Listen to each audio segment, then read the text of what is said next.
অসম পশ্চিমবংগ সীমান্তৰে হাজাৰ হাজাৰ গোধন আমদানি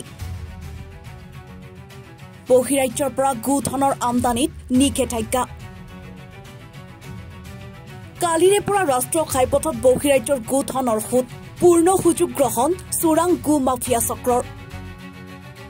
অসম পশ্চিমবংগ সীমান্তৰে হাজাৰ হাজাৰ গৰু বহিৰাজ্যৰ পৰা আমদানি হোৱা ঘটনাই ৰাষ্ট্ৰীয় বজৰং দলে প্ৰকাশ কৰিছে তীব্ৰ প্ৰতিক্ৰিয়া তথ্যমতে বহিৰাজ্যৰ পৰা গোধনৰ আমদানি নিষেধাজ্ঞা থকা সত্ত্বেও কালিৰে পৰা ৰাষ্ট্ৰীয় ঘাইপথত বহিৰাজ্যৰ গোধনৰ সুত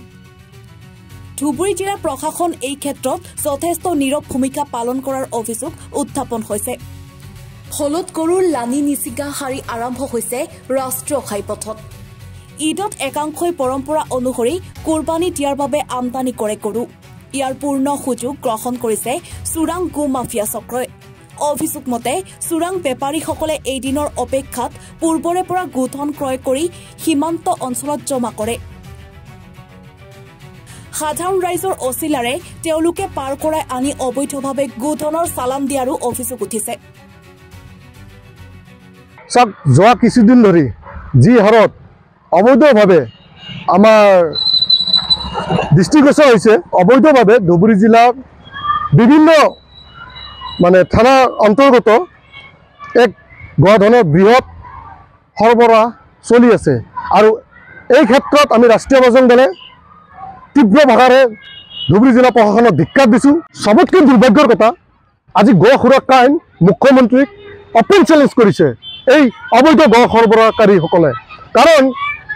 আৰু সবতকৈ এটা চিন্তনীয় বিষয় যে হিন্দু সমাজক অপেন চেলেঞ্জ কৰিছে কি কাৰণে তেওঁলোকে অপেন আমি যিটো পূজা কৰোঁ অৰ্চনা কৰোঁ গো মাতাক তেওঁলোকে গোধনক বা নন্দীক তেওঁলোকে ঈদৰ কইনালৈ সৰবৰাহৰ নামত অপেনলি আমাক চেলেঞ্জ কৰিছে গতিকে এই ক্ষেত্ৰত আমি সকীয়াই দিছোঁ অনতিপলমে এই কাৰ্যকলাপ বন্ধ কৰিব লাগে নহ'লে কিন্তু আমি কঠোৰ পৰ্যায়লৈকে আমি যাবলৈ বাধ্য হ'ম আমাৰ ধুবুৰী জিলা প্ৰশাসনে মাননীয় মুখ্যমন্ত্ৰীৰ নিৰ্দেশ কি নেমানে নেকি আজি অসমত গো সুৰক্ষা আইন প্ৰণয়ন কৰাৰ পিছতো আমাৰ ধুবুৰী জিলা প্ৰশাসনৰ কোনো ধৰণৰ ভূমিকা আমি দেখিবলৈ পোৱা নাই এই ক্ষেত্ৰত ৰাষ্ট্ৰীয় বজৰং দলে তীব্ৰ ভাষাৰে গৰিহণা দিছে ধুবুৰী জিলা প্ৰশাসনক তথা অনতিপলমে এই অবৈধ গো সৰবৰাহ ইমিডিয়েট বন্ধ কৰিব লাগে অন্যথা ৰাষ্ট্ৰীয় বজৰং দলে এই ক্ষেত্ৰত কিন্তু মাৰবন্দী থিয় দিব আৰু এই